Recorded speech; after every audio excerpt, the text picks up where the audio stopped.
Once the vehicle is firmly supported on jack stands and level, remove the underbody trays. Please follow the link provided at the end of this video for additional assistance on all of these tasks. You'll need to loosen and remove the two 10mm bolts, green arrows, holding the spring clips for the tray to the chassis. Now loosen and remove the two 10mm bolts, green arrows, holding the heat shield to the transmission. This picture shows the transmission sump cover. There are two ports on the sump cover. The green arrow points to the drain plug, while the yellow arrow points to the fill plug. Take note of the 10mm bolts that hold the cover in place, purple arrow. Be sure you have a large drain pan under the sump cover that can hold at least 10 quarts.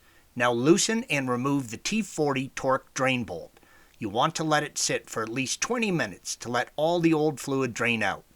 Once the fluid stops draining, reinstall the drain plug and remove all of the 10mm bolts holding the cover in place.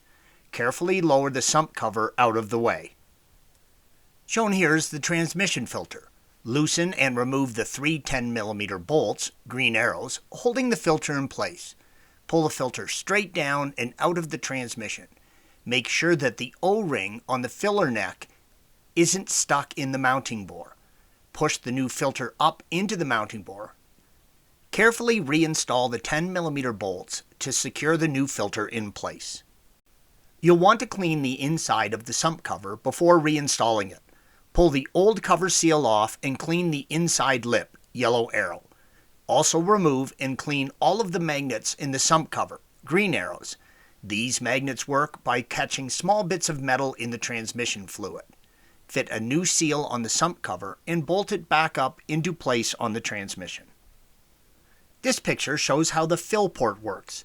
The fill port sits higher, green arrow, than the drain port, yellow arrow.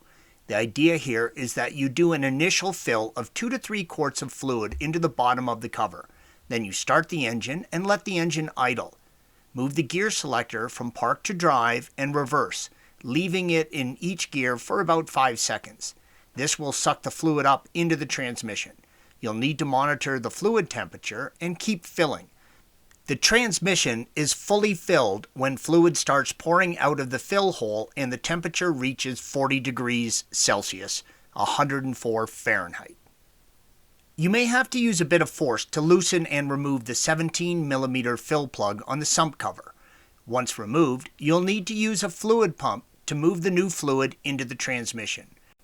An infrared pyrometer is an invaluable tool for checking the fluid temperature if you do not have a diagnostic software package that can monitor the transmission fluid temperature. Aim the pyrometer at the lower pan to get the correct measurement of 40 degrees Celsius.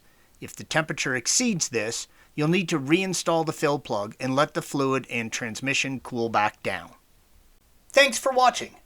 Be sure to subscribe to our channel and check out another video in this series.